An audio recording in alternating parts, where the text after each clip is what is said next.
paano magbabago. Hindi magkukusa ang NEDA dyan eh. Hindi magkukusa yung... Kasi may vested interest eh, nalalaban eh, yung mga importers. Laki ng kita eh. Yun ang realidad natin eh. Pero ang magpipilit sa gobyerno, sa bayan na ito na magbago, yun ang nangyayari sa mundo.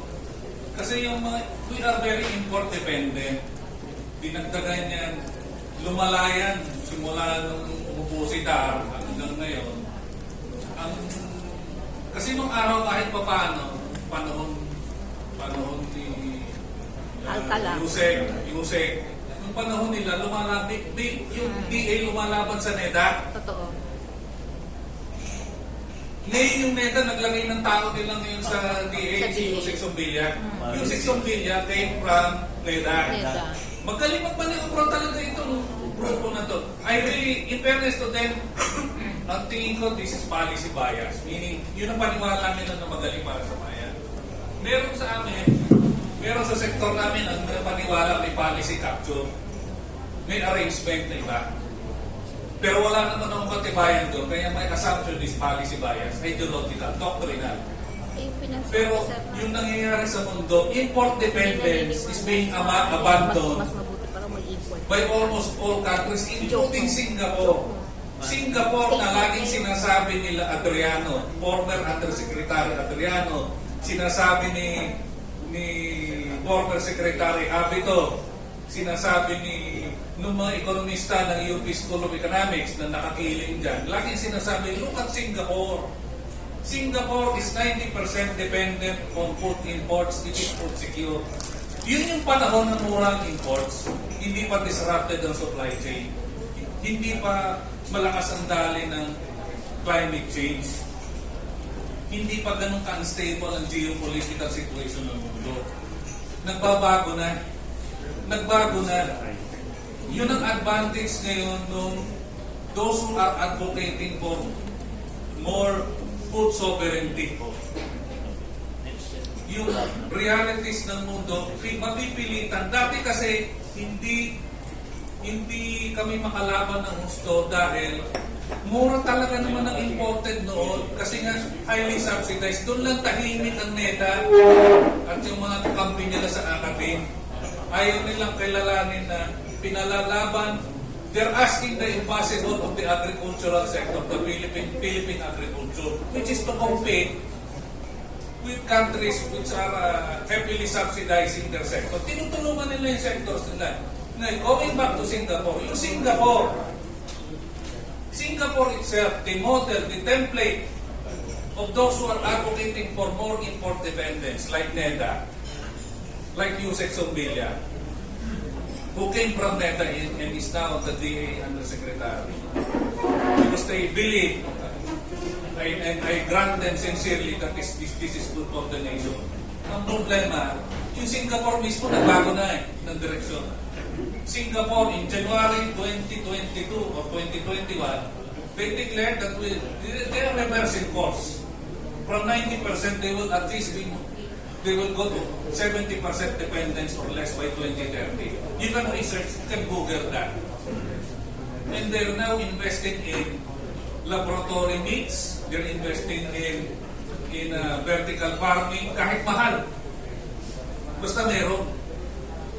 Tayo baliktad, ang dami natin lupa, napapalibutan tayo ng dagat. Ang daming tao. Ayaw magpatanim. Ayaw suportahan. Binabaliwala. Kanya mahirap ang NEDA. Kanya ako, pinapaulit-ulit ako. Magalit na yung magagalit. Kasi minamaliit nila yung sektor. Diyan sila may split ng University of Asia in the Pacific. Kasi kahit pa paano, yung sila Dr. Rolly din ng University of Asia in the Pacific, ang sinasabi, totoo yung sinasabi ng NEDA, yung primary production ng agriculture 10%. Totoo yun. Pero pag sabi ni Dr. Rolly din, pag sinama mo yung agri-processing and agri-services, yung financing, energy, warehousing, storage, etc., agriculture anchors 35 to 40% of the economy. Yun ang hindi sinasabi ng NEDA, laging minamaliit. You can talk to Dr. Rolity if he's feeling well. And Dr. Rolity cannot be said to be a radical. Remember, yung University of Asia and the Pacific is a very conservative institution. Pero you have to, doon mo makikita, may chance ngayon ng sector. We have a chance for people to turn around policy. Mahirap. Kami ni Jody Santiago, nung nagkakilala kami nito, itim pa ang karamihan ng palwas niya nung nagsimula kami. Atty, just a follow-up, one last point on my part. With your statement, are you insinuating that, is it safe to say that you are insinuating that NEDA is part of the cartel? No, I do not have evidence. What I'm saying is they are being used at the very least. Because of their ideological bias, their doctrinal bias, it is convenient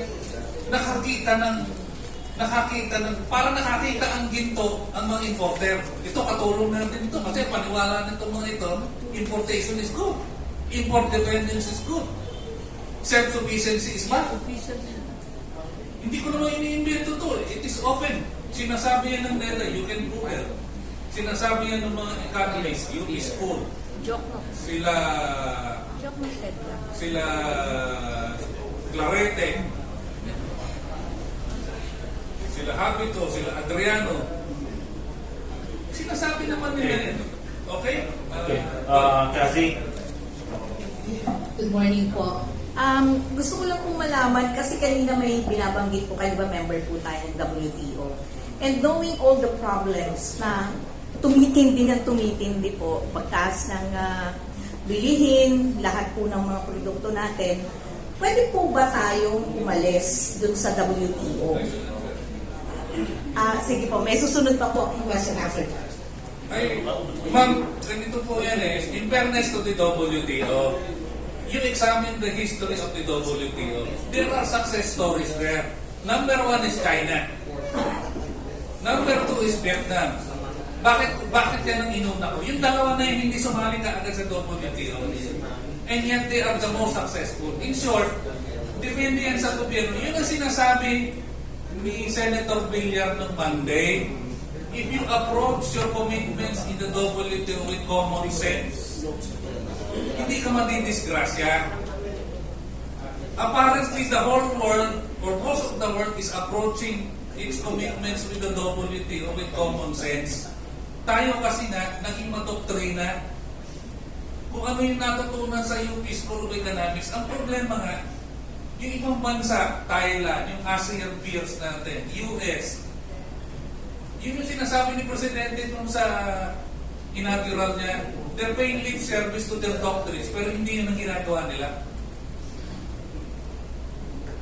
Yun ang inaasahan ko sana kay Presidente babaguhin na we will have common sense. The problem is, his actions vis-a-vis EO 171 is a disappointment. Sayang. It would have been his opportunity to, at the very least, lead a dialogue between the sectors and the policy formulators like NEDA, DOF. Magkaliwanagan. Ano ba batayan ng inyong sinasabi? Then they can ask us, anong batayan ninyo? Walang ganun eh. Hanggat ganito ang sitwasyon na nasa area yung pinagpupunan ng policy, hindi tayo magbabago. Laging may ano yan.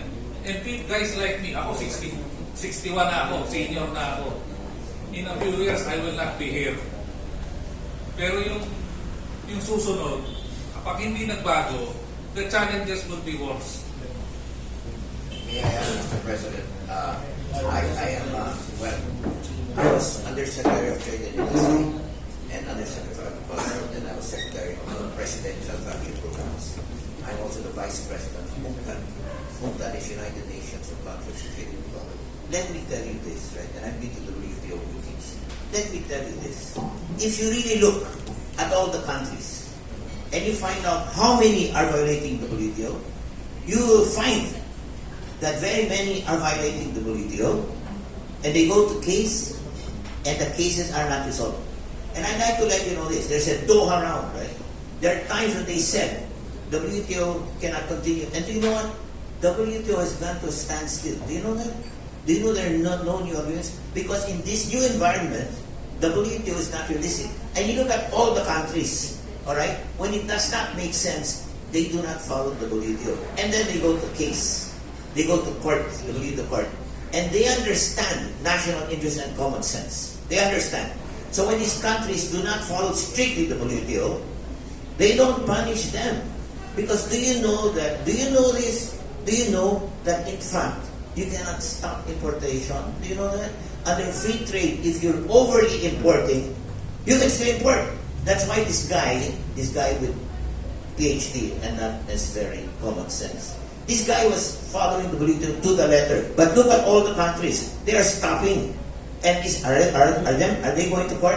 Some yes, some no. And when they go to court, what happens? The WTO, they're not totally stupid. They won't punish them because it is common sense not to follow certain dictums of the WTO which were relevant before and are totally ridiculous now. And therefore, we should not be stupid, right? And we should do what other countries do. When it is not to the national interest, we move on the national interest, and you see, will complain. Maybe no one. If ever they complain, you see, it will judge it. Look at it. Look at it. If you look at it, you'll find all reasonable moves where there's a good reason. WTO does not impose any sanctions. Tignan mo yan. Ang problema ko sa mga academics, and I also like them, right? Ang problema ko, they must see what is happening in the world. What are other countries doing? Are they in fact restricting imports? Yes. Is that considered with the WTO? No. Why are they doing it? It is common sense. It is time our country stops this, following these rules that are no longer making sense. They must open their eyes to what other countries are doing, and they must have, as Senator Villar said, they must have common sense, national interest, not following a regulation that was relevant before, right? And I'll tell you, even entering that, we had unilateral disarmament, where every country had the negotiation. We just gave it up without asking for anything. So I'd like to let you know that. That's a very important point, because if you follow the WTO rules, what we're talking about, pag sobra-sobra ng imports, pigilin mo na. Do you know that's against the WTO? Do you know that's against it? And yet the countries are doing it. And we are kind of not having common sense, and we're following it. That is totally nonsensical. Okay? Bob Ansaldo.